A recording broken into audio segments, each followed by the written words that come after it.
Today we will be talking about mapping a digital future for Nigeria economy. And I have with me in the studio Archbishop Professor Sam Zuga. He is the renowned founder of Africa's first best-selling cryptocurrency.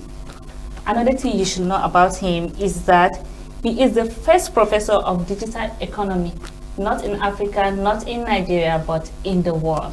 Welcome, sir. Thank you very much. Yes, sir. I read a lot about you, and you're doing really, really well. Like, you have a lot of profile with you.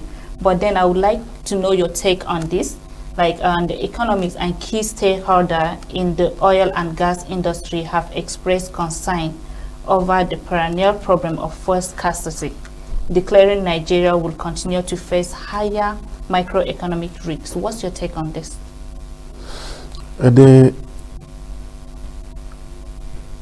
Everything in this world have expiry date. Okay.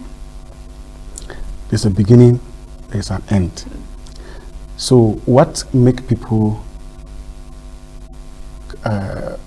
some people being caught up in a web of accident or misfortune is inability to identify the risk that are associated with the expiry date of a particular thing.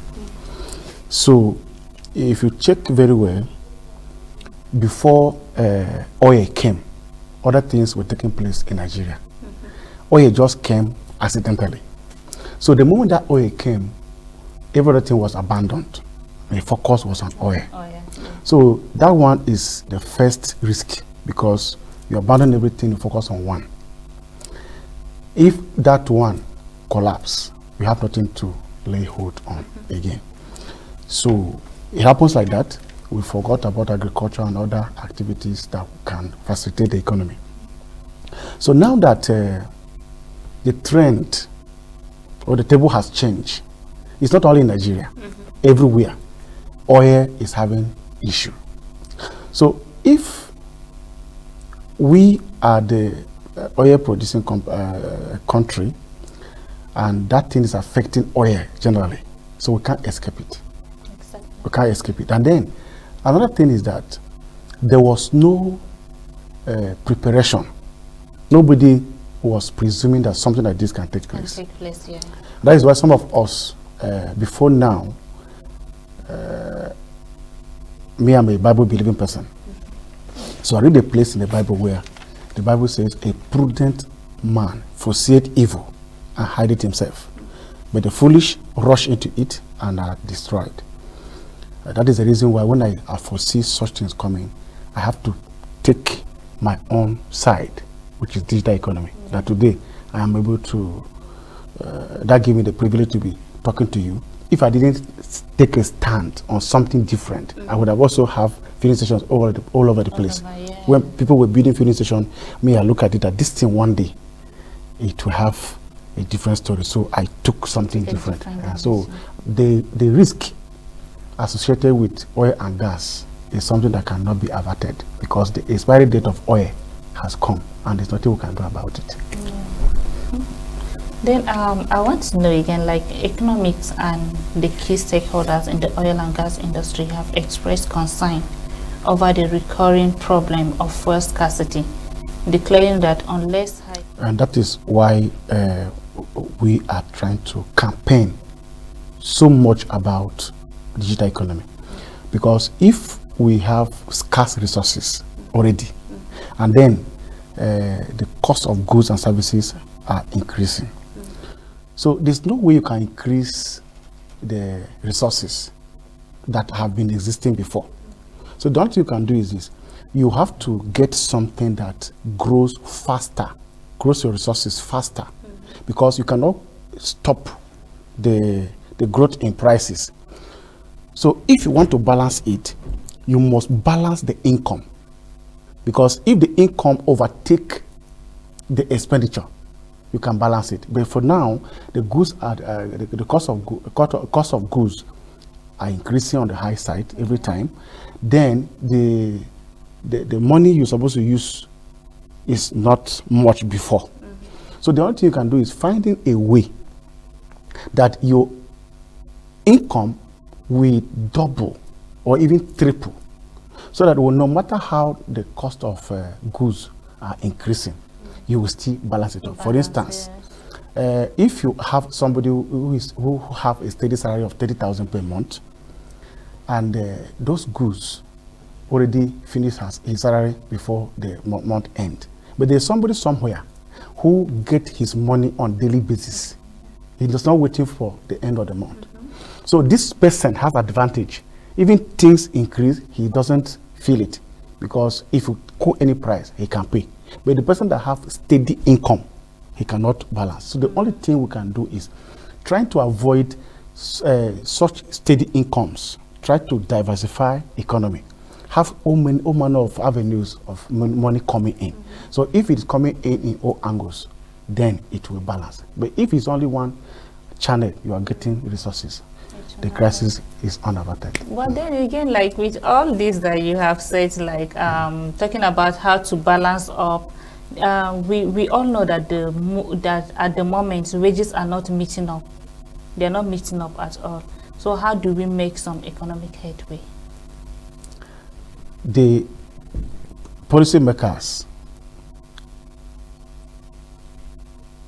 and then the implementers, all of them, what we need now is not all this. Because if I give you strategies now, in a place where people are in authority, and it's not a place where somebody can take a decision, only him, and it's being done. A lot of people have to come in. Some will say come for, some will come against.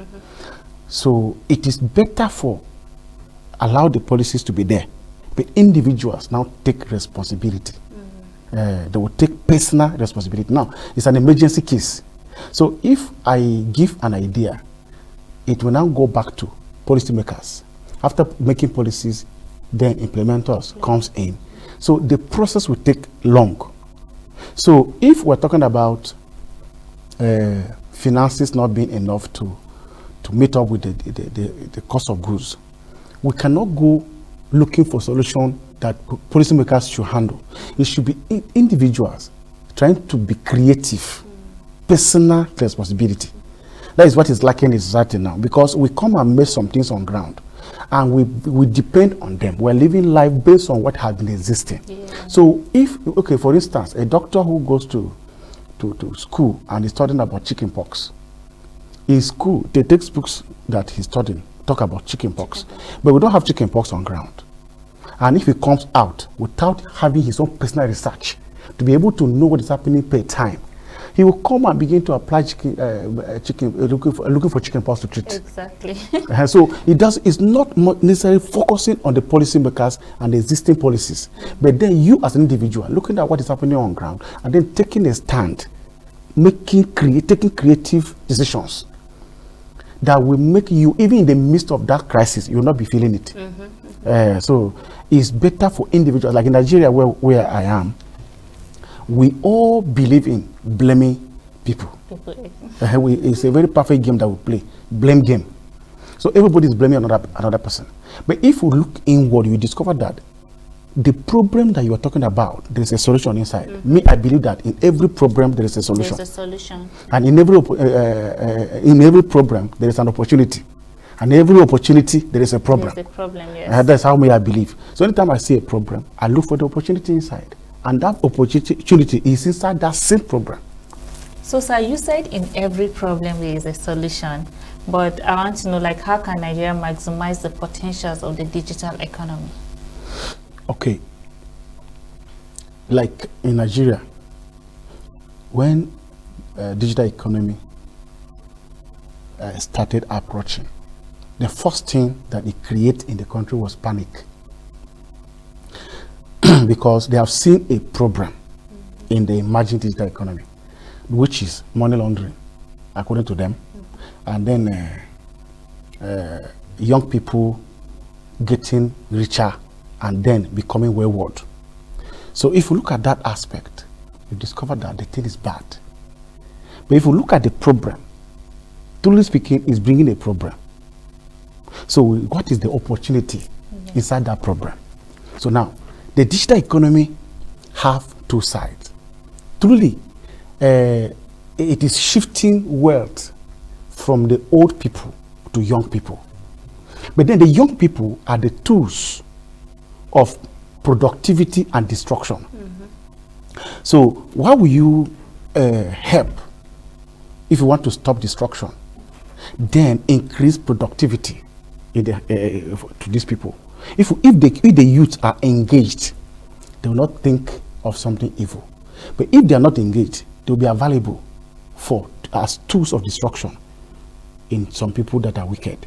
So the digital economy give better opportunity for young people to get involved in making money. You know, a young person does not have so much needs. He want to drink, he want to smoke, he want to run after woman. He doesn't have so much. He doesn't care about whether there is food at home. He doesn't care whether the children are going to school. He doesn't concern him. His concern is a good woman is passing there. He can run after. He have cigar, money to buy cigar, and then buy something to drink. Finish. So if these people are busy and they're satisfied, they will allow the society to rest. But if they are not engaged, what you say they shouldn't do, that's what they're going to do. So the best thing is looking at the solution, the opportunity inside this program that digital economy is bringing. So to me, what I did, I based in Dubai. So what I saw in Dubai was the young people in Nigeria on the street suffering, begging, frustrated. So even though I was succeeding in Dubai, I didn't feel it good. I imagine, okay, the next 40 years, if this thing continue, where are these youth going? So the best thing is, let me forget what I'm doing in Dubai, come back to Nigeria and create another Nigeria inside Nigeria. That's the decision I took in Dubai before coming back. So when I came back, I know these same young people that brought me back, what am I going to do? If I say I'm giving them loan to go to agriculture, they have been in the four corners of the wall, four corners of the classroom over all their lives. So after coming back, they're not used to the sun. They don't know how farm look like. So if you give them loan to go to agriculture, they will not use it. So the best thing is, what is easy for these people to do? And I discovered that they are always on phone. Every young man, young woman need a phone, and a good phone for that matter. So what can I do to make them use their phones that they are used to make their money? So let me create something that will stop leakages. Because what has been giving us poverty is everything we buy, we don't produce. Okay. So this time around, let me block the leakages and then create something for us in Africa. That is the reason why I became the first person to create a cryptocurrency in Africa. The Zuka coin that I'm talking about have the ability to employ over 100 million youths. Wow. Only in Nigeria. And then how is it going to employ? It can give these people opportunity to work at home. They'll be busy on their phones, as I earlier said. So, but then another thing is that because it's something new, I know very well some people will not understand. So I have to give them a test. So I decided to give 1 million naira worth of Zuka coin to every Nigerian from 18 years and above. Wow. And that thing is going on now in some states. So in Abuja, we're going to start by the 1st of August. So every Nigerian above 18 years is entitled to free 1 million naira worth of Zuka coin. You can start from there. If you test and you like it, you now begin to add on your own. So that becomes my quota to contribute to the development of the economy of Nigeria. Thank you so much, sir. Like, I've learned a lot, and I think like people watching have learned a lot too, and we hope we can keep talking and talking and talking, but then time is not on our side. And thank you so much for coming. We hope to have you again on this show. Thank you very much. Thank you.